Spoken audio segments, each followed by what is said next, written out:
Podcast City Network.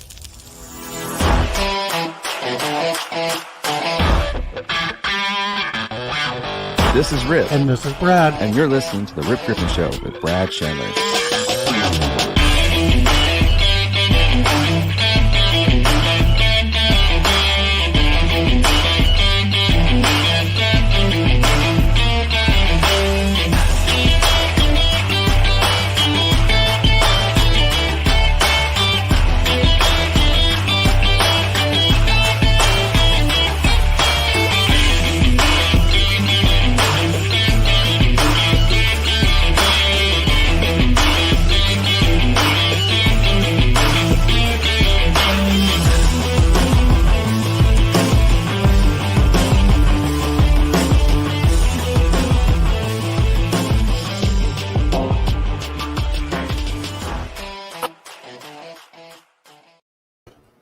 What's going on, everybody?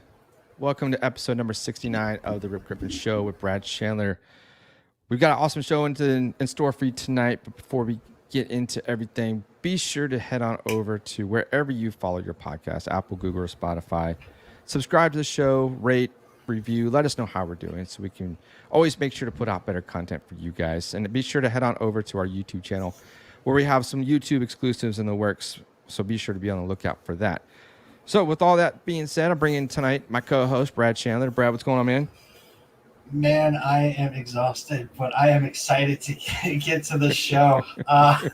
It's been a long week for me, man. Nobody wants to hear me whining and complaining about my week. Let's talk some baseball, bro.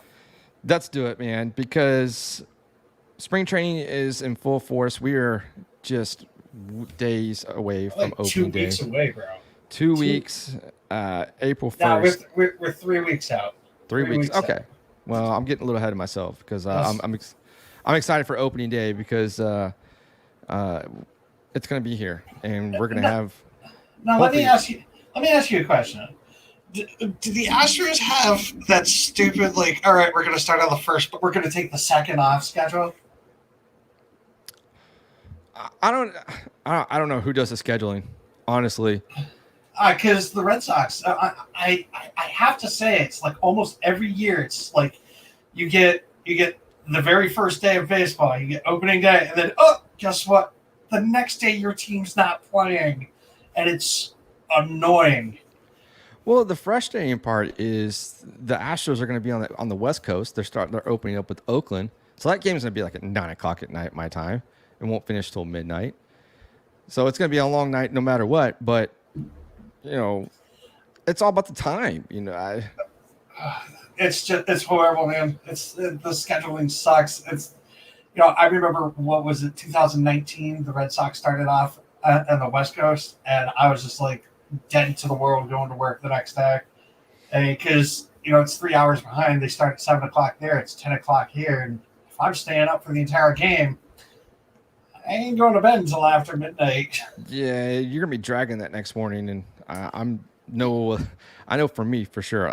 Come opening day, or when they open the season up, that I'll be pretty dragging ass the next day for sure. So oh yeah.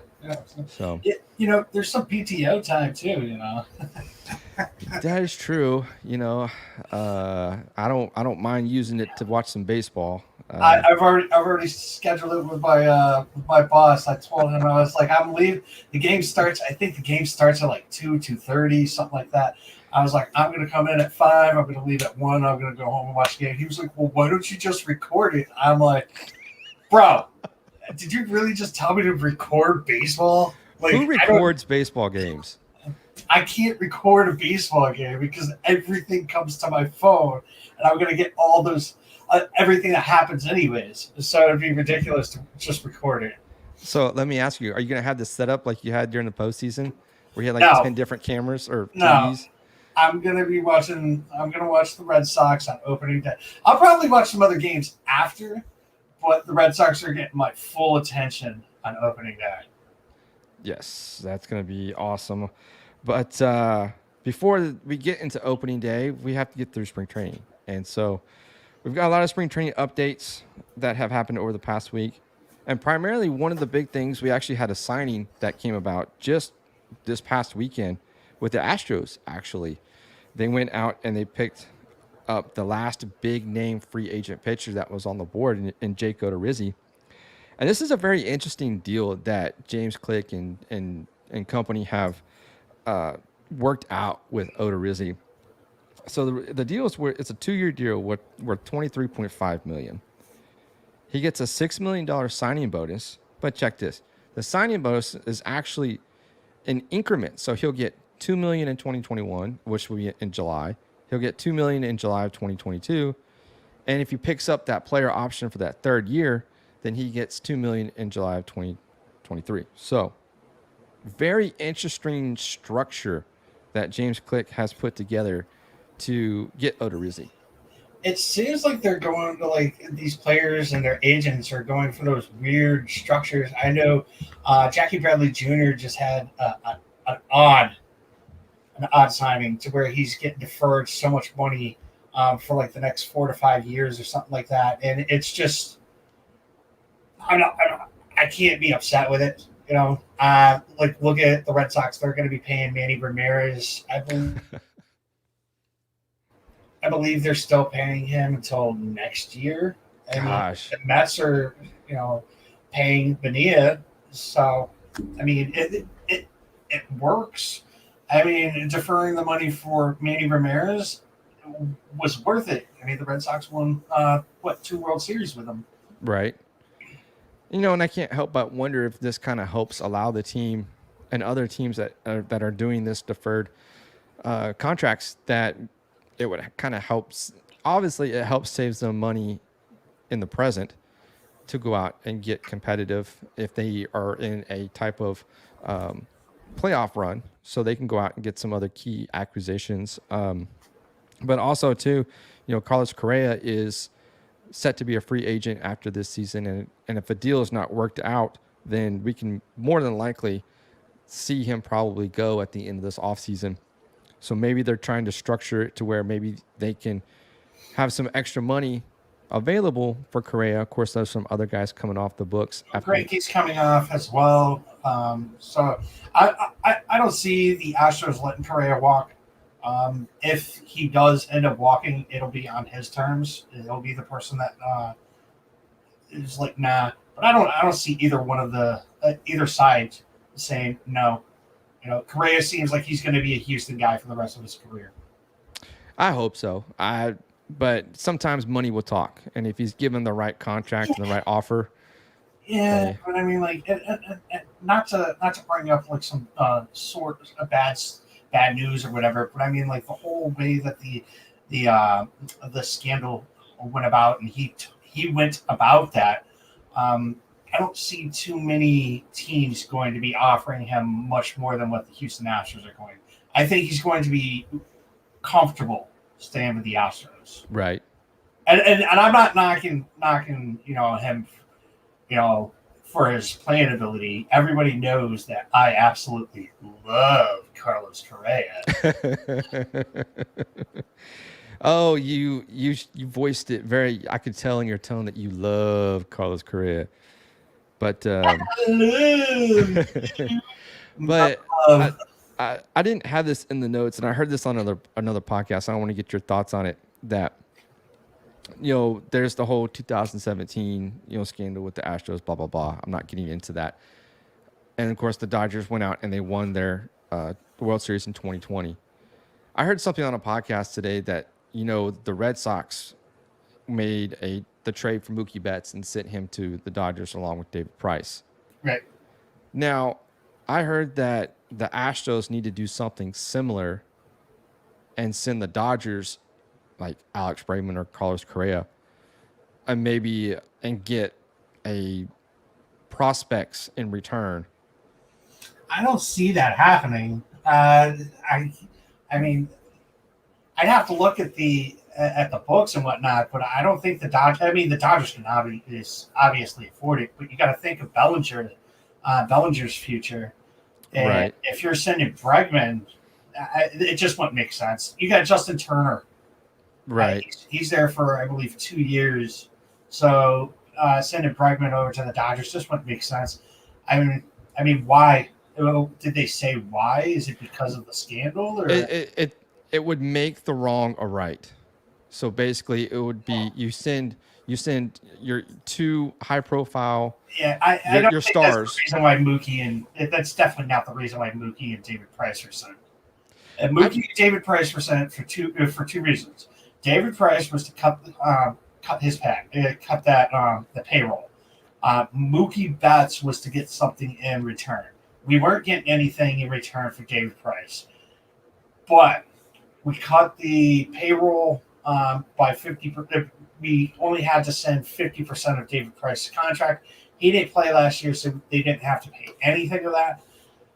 Mookie Betts had said numerous times that he was going to free agency. He didn't want to talk a contract. He told them that he wanted $420 million for, I think it was 10 years or something like that. He really didn't.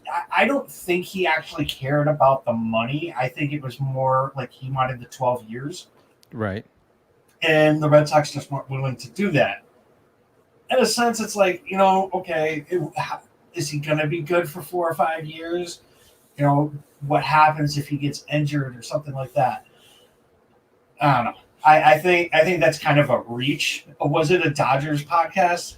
No, it was an MLB podcast. So I'm not gonna call him out on the air, but I can tell you more about it off air. But it was just one of the things I found interesting. Is it one that we listen to? I don't know if you listened to it. Oh, okay, so it's not the one that I was thinking of. No. I was about to say that they're not that dumb.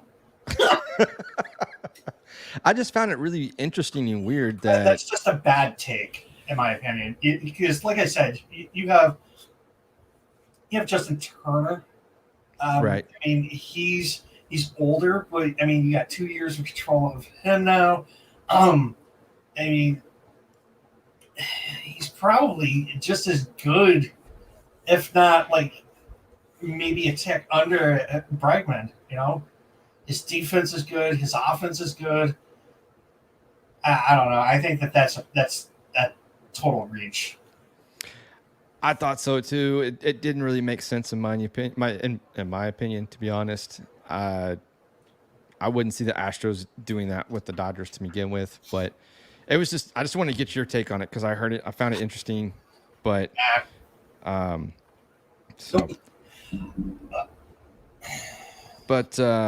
so kind of moving on here with the news, Ichiro is kind of back, not in a player spotlight, right, but he's still showing that he's still got some game. That he was taking BP with the Mariners this past week, and boy, did he look good swinging the bat.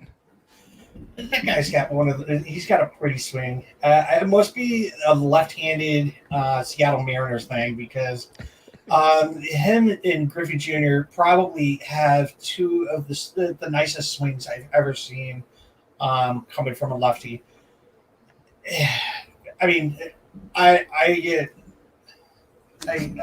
get aroused when I see like a Griffey swing, and I can just imagine what Ichiro is doing. He's doing helping those kids. Seattle needs something. They have never been to a World Series, so never mind winning a championship. So right. Something's got to change, and I mean they finally got rid of their CEO.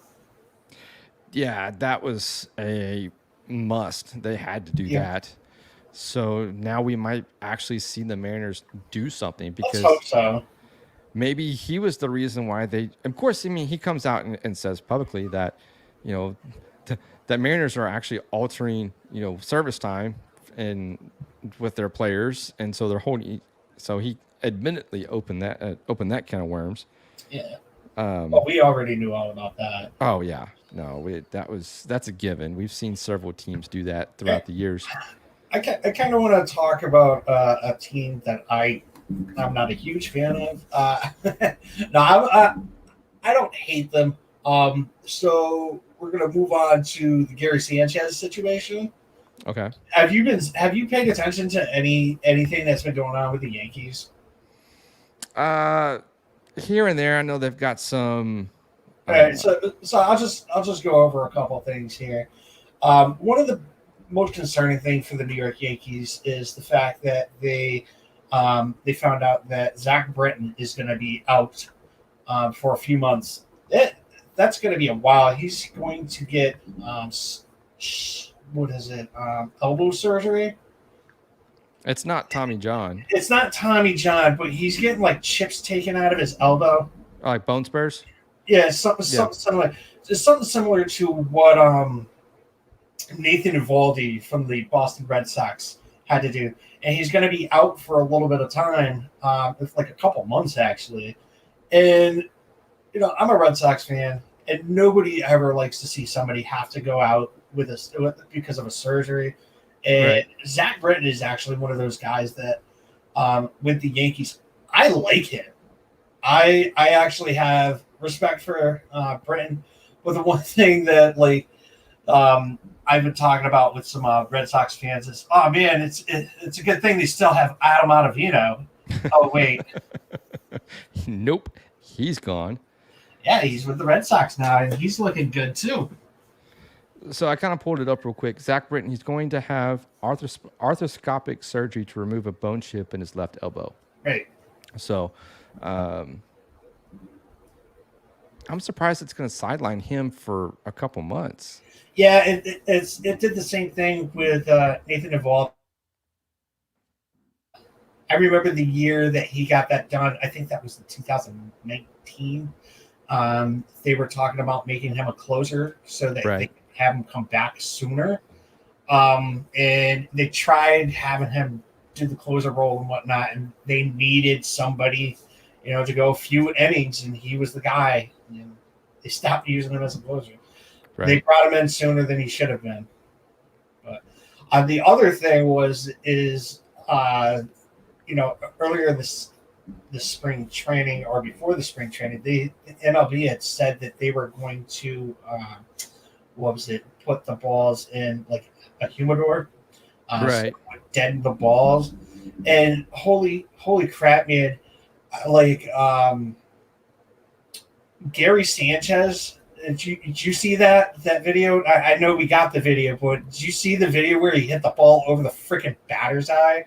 That was insane. And the sound off the bat, you knew it was going to be a shot. So not even just him. Have you so Bobby Dahlbach has been doing it. He's been tearing the cover off. You got Jock Peterson who's tearing the cover off. You had freaking Stanton who cranked one out. So, I mean, if you want, go ahead and play that. Yeah, I think we need to let the video kind of do its some justice with Gary Sanchez. So this is a spring training game. I think it was against the Tigers, and Gary Sanchez just hits a moonshot. So here it is. Yeah, and he talked about feeling the pump and the energy. That one's driven deep to center field. Hill back on the track, looking up over the batter's eye. Oh, what a shot for Gary Sanchez. He put a charge into that, and the Yankees are on the board.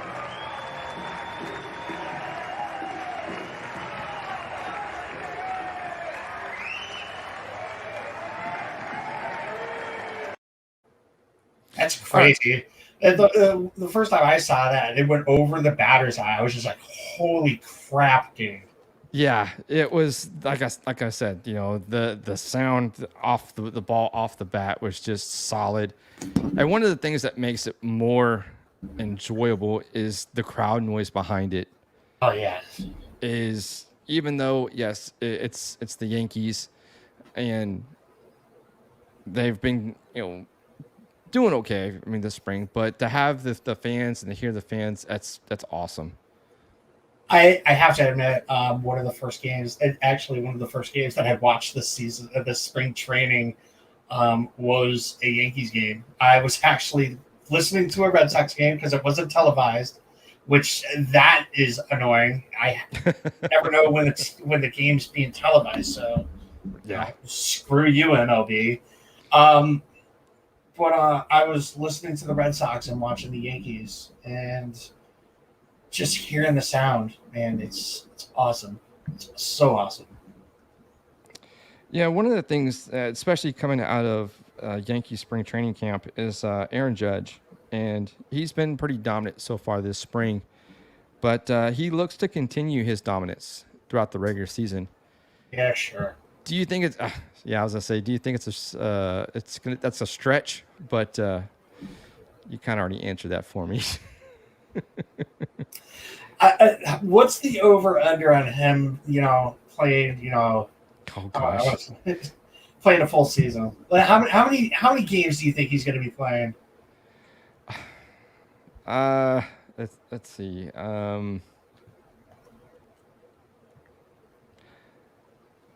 I'll say he'll play 105. 105. Let's take a peek here.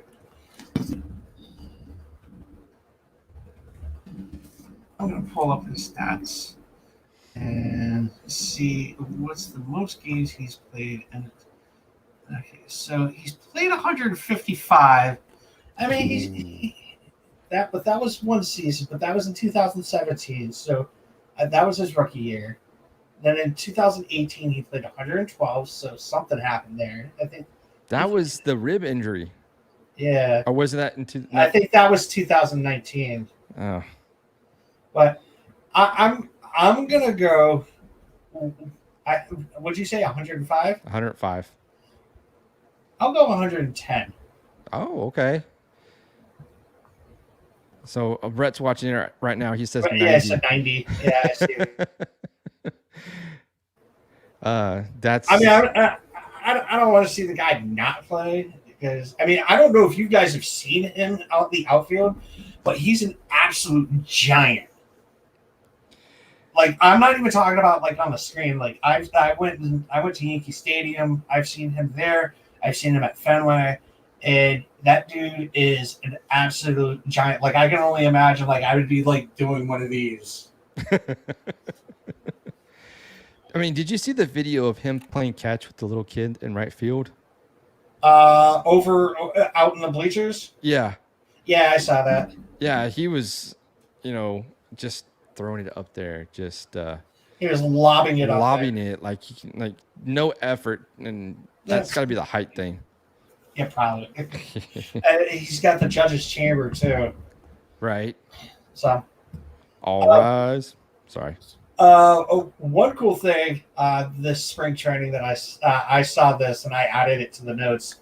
I don't know how often something like this happens, but Evan Phillips, who's an Orioles pitcher, faced off against Phillip Evans, a Pirates infielder, in a Orioles-Pirates spring training game.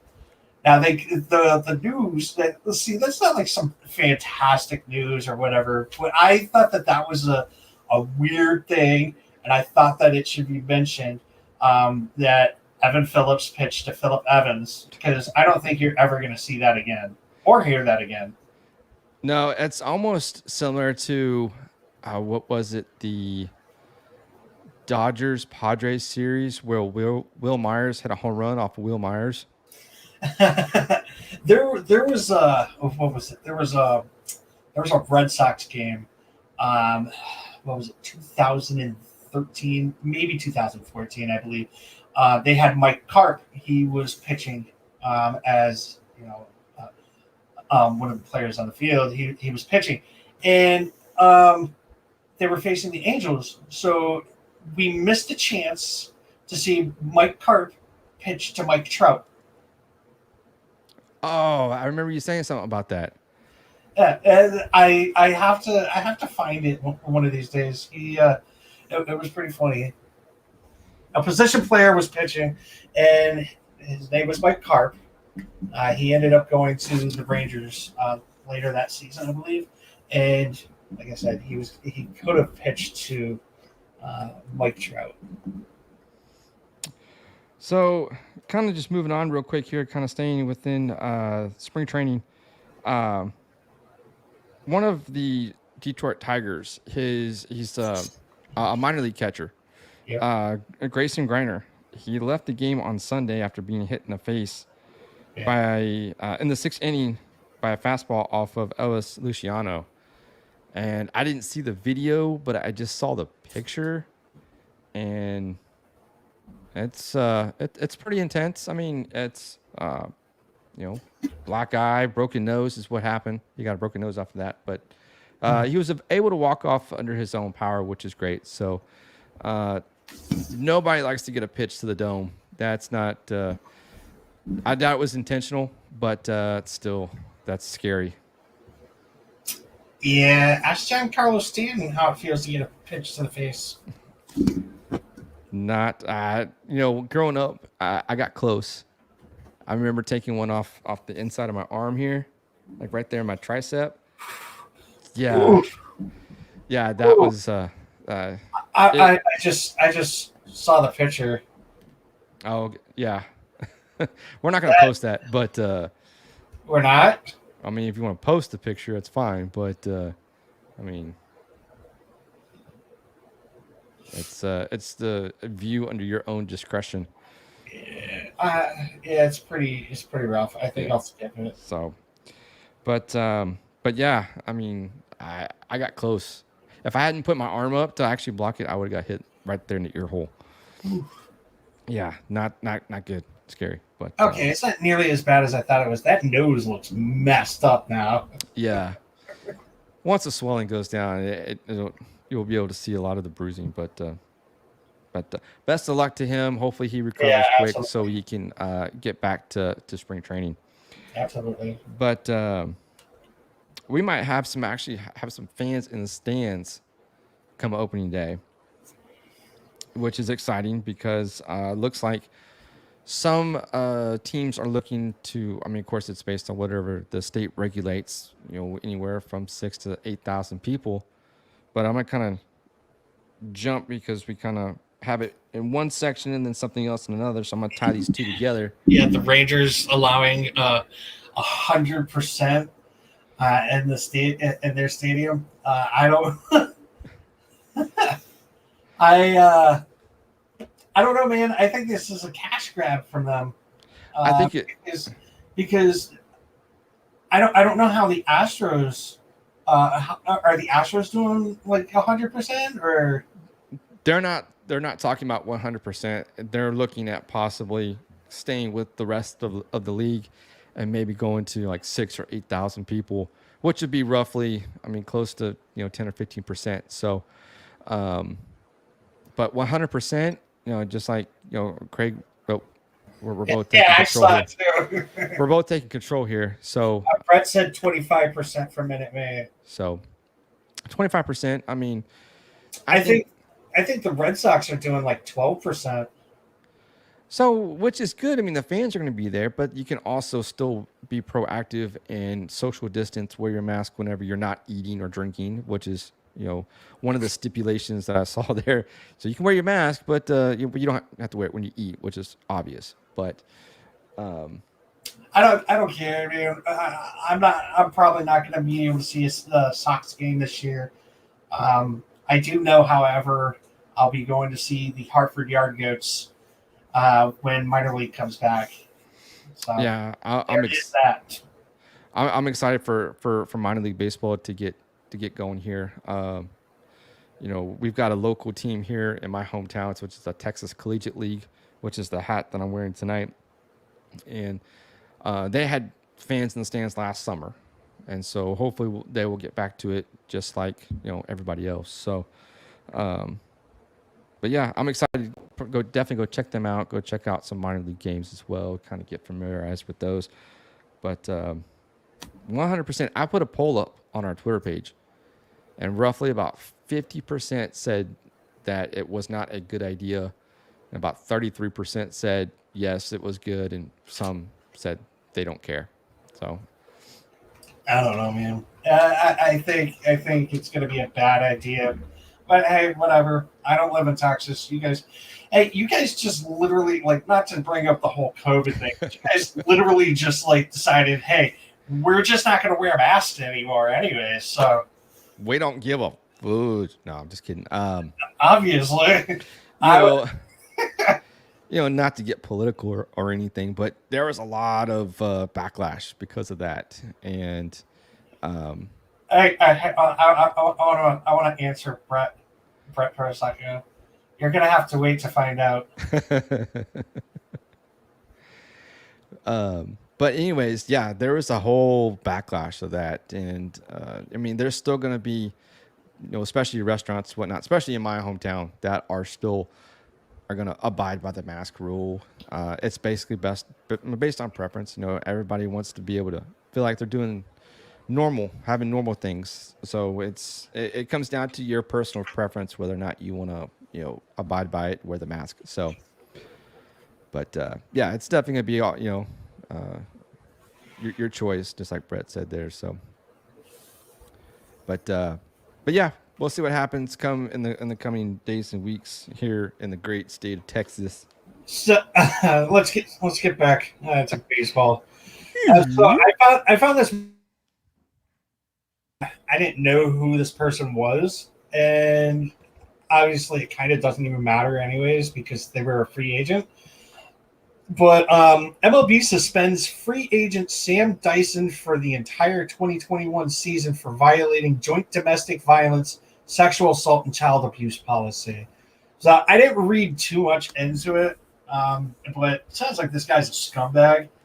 From what I did see, it had to do with his girlfriend or his significant other, should I say. And one of the things that they had posted was like they no longer have to worry about getting beaten up. It's like, what? It's like, yeah, you got Domingo Germán from the Yankees. I don't care what anybody says, but you also got Aroldis Chapman. He may have, just shot the gun at the wall or something. He pulled a gun out. Right. I don't care if he was in his garage. I don't care if he was outside. He pulled his gun out. But he still got a job. And Domingo Germán still got a job. And, all these people do these things like that. And it's like, well, what the hell, man? What's going on with the MLB policies?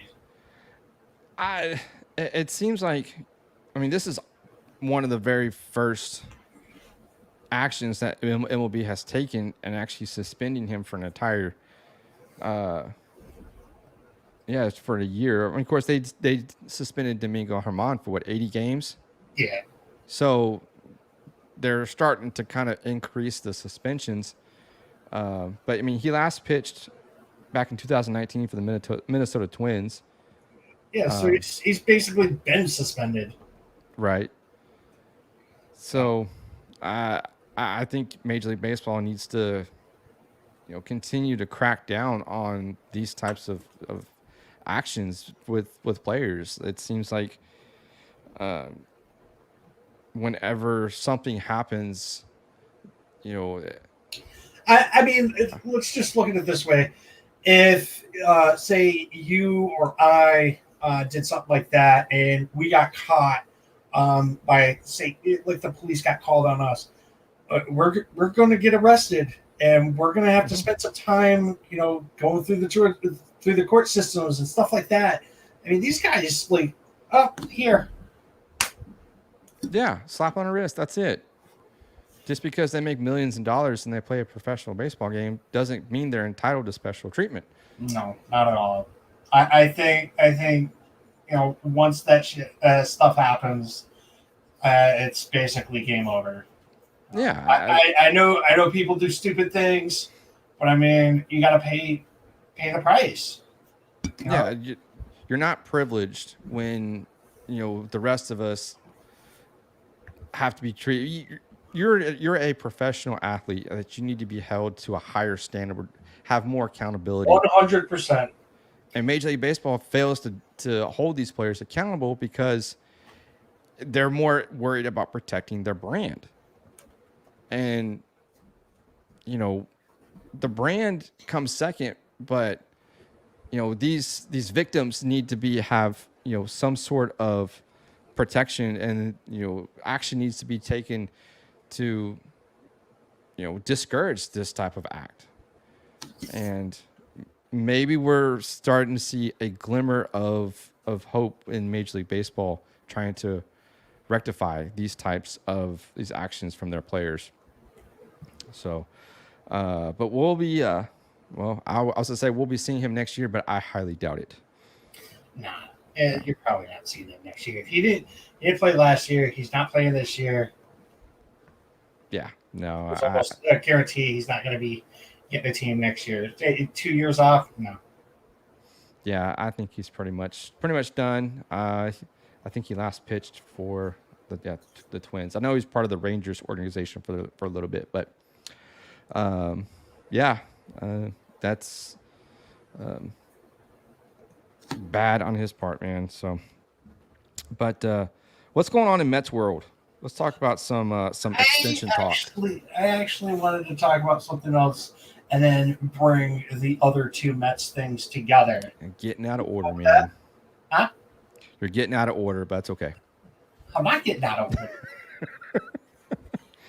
I actually put a note in there. But so one of the big guys that everybody knows, Joey Votto. Vato. He is on the IL he has COVID. So he'll be out for the next 10 days as he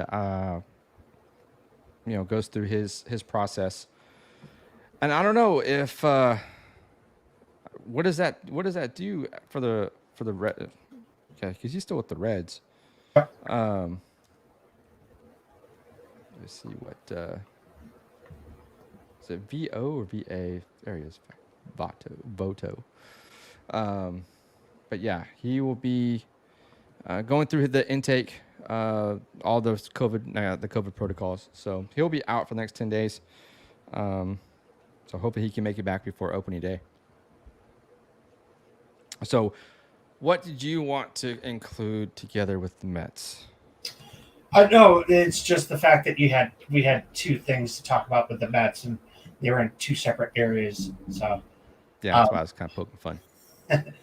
So it's said that the Mets and Francisco Lindor are actually going to be starting to talk about an extension. I think that if the Mets do not extend Lindor, that trade would be a bust. 100%. I mean, they could win the World Series and everything like that, and I still think that it would be a bust. I mean, they still get Cookie, but I think they still need Lindor.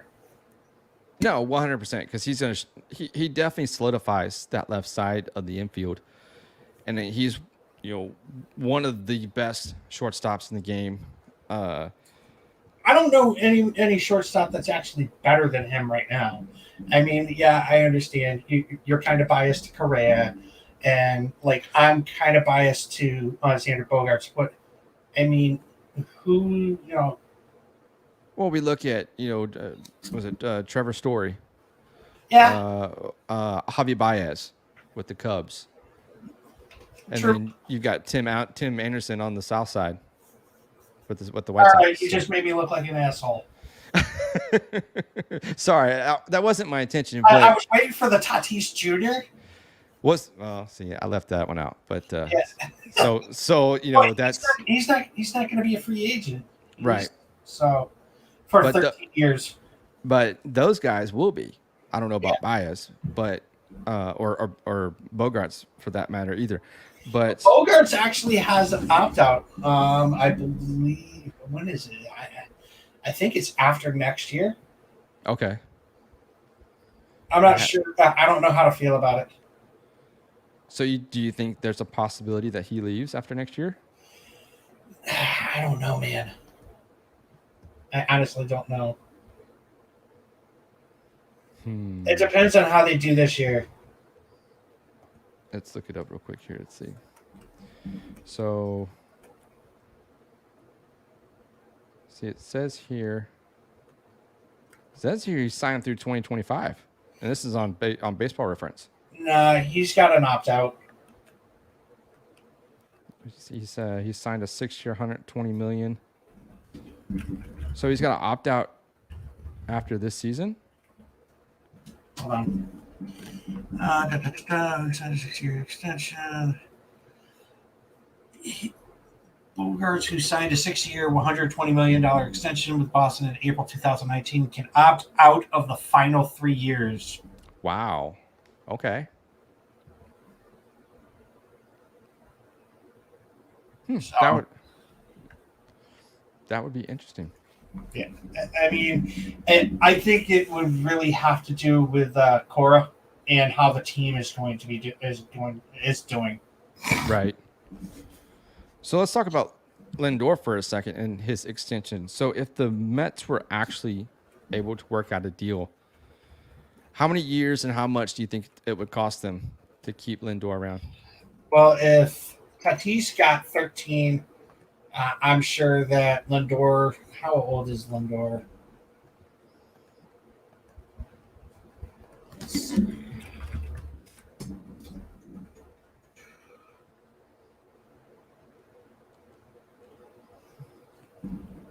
Really? It doesn't say his age here. Okay, so Lindor is 27. I think that he's not getting 13. No, that would put him at age 40. So Yeah, I don't think he's going to get 14. The only way he gets 14 or 13 is if they bring the DH role, but that ain't happening anytime soon. at least not this year. Maybe next year when the new CBA goes into effect.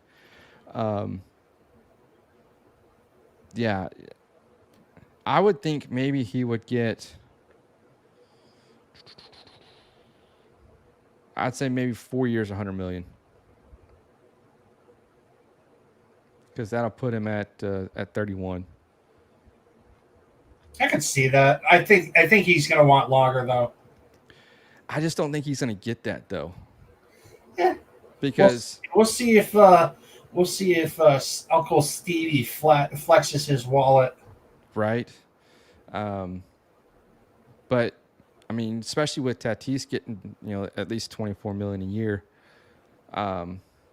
So it would have to be more than that. And given his age, I mean, he might maybe get 25, 26 million a year at least. So I have no idea, man. I'm really bad when it comes to the discussion, when it comes to contracts and whatnot. yeah, no. I'm just trying to figure out, play armchair general manager here for a second and try to figure out the terms and the money. Yeah.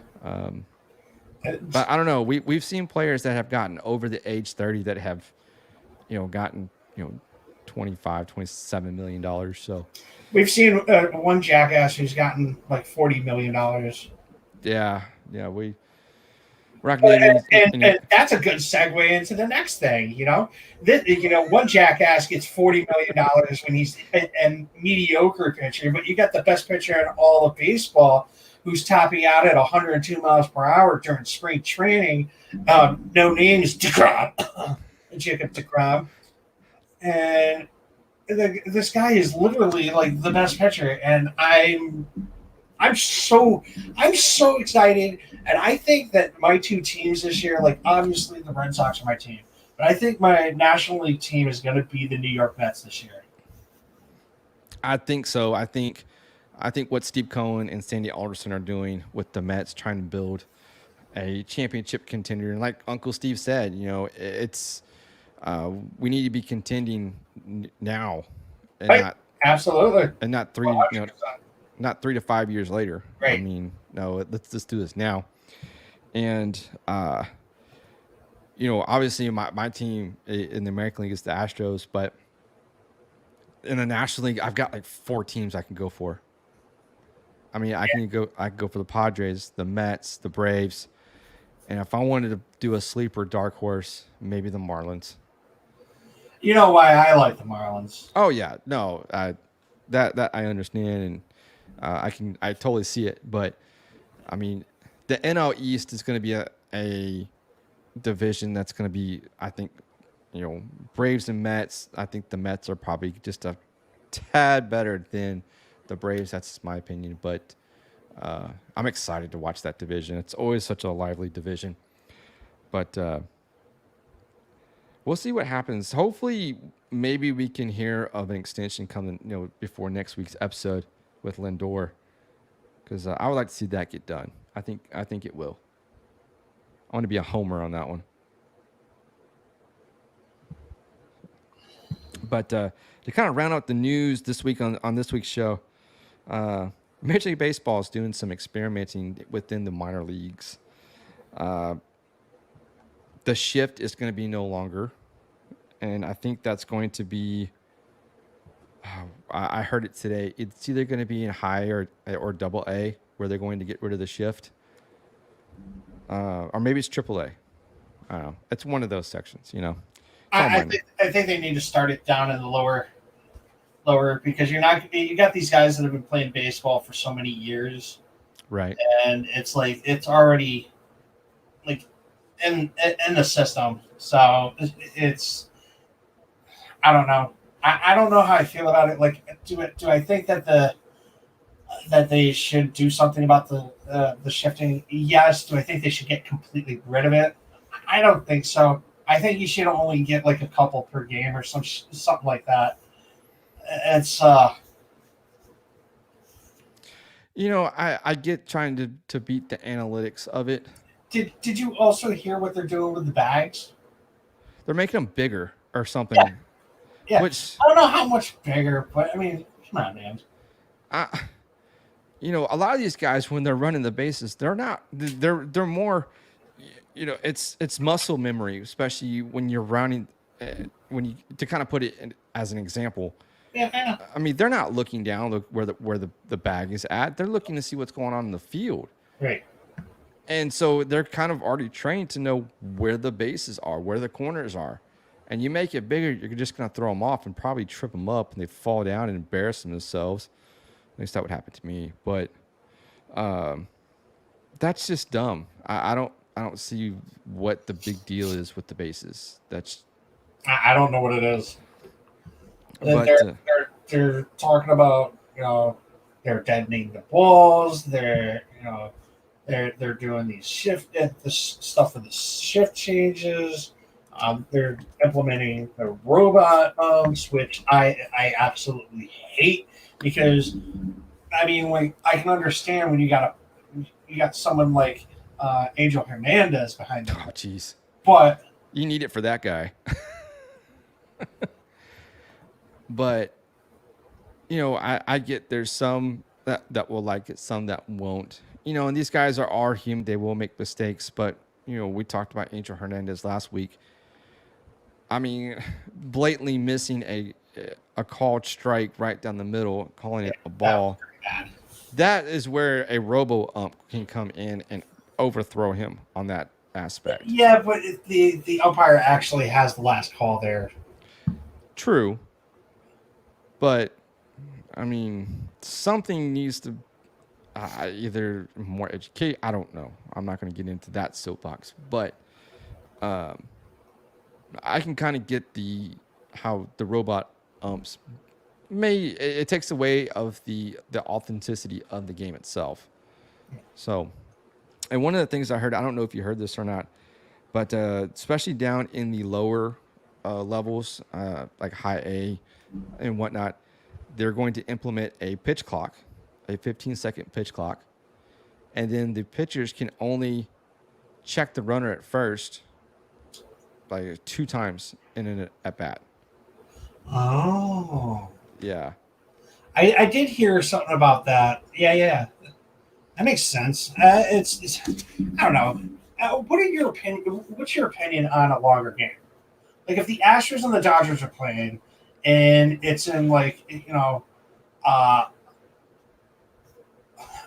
say they're like in the 12th inning. It's a tie game. It's 0-0. There's a guy on first. You can only check over twice. So, right. basically what you're saying is that, like, after the second time, that guy could just literally walk to second. Yeah, pretty much. So stolen bases are going to be ridiculous now. We might get a 50. Yeah. I don't know if down in the lower levels, if that's what they're, trying to, incorporate and try to teach is the pickoff. I mean, I would think it's something they would hone their skills on, but I mean, it's part of baseball. I Right. mean, Changing that, you're trying to change too much. yeah, you're letting little things get in the way of the game that makes it as pure as it is. I mean, yeah, back then in the day, it was hour and a half baseball games. Boom, you can go to lunch, watch a game, then go back to work. I mean, now it's 2 to 3 hours, but you've got commercials, you've got all sorts of other things that didn't take place 50 years ago, and it doesn't. You can try to speed up the game all you want, but you're still going to have. We even saw this last year with the runner on second base. Teams were still going into the 13th and 14th innings. Yeah. What good is that going to do? So It's not going to do any good. it's just one person trying to take over and command the game, and that's Rob Manfred. So I want baseball to be pure. I want the game to be played the way it's always been played. That's just my Never opinion. going to get it. No, it's It's there's too much politics involved. Yep. So, but man, that's about wraps up this week's episode. Unless you got any other tidbits or trivia questions you want to ask real quick. I don't have much going on, man. I do want to let everybody know that we have some plans we are working out. We have a surprise for everybody next week, and please come tune in. And you will, Brett, if you're around, if you're not, whatever. Make sure to tune in next Thursday. We will have some big news. Boom. If you're a fan of the show, you're definitely not going to want to miss this. It's actually something that's going to shake up our show. And Rip and I are both extremely happy with our surprise. It's going to be exciting. It's a new dynamic to the show that Yes. we are going to be Producing. So be on the lookout for that. It's going to be a great week come next week. So, but that's all we got for this episode. Like I mentioned in the open, be sure to head on over to wherever you listen to your podcasts, Apple, Google, or Spotify. Subscribe, rate, review, leave us a comment. Tell us what you like, dislike about the show. 5 stars is always great too. And also be sure to head on over to the Podcast City Network and check out all the great shows on the network. So that's going to do it for this episode, guys. We'll see you guys next week.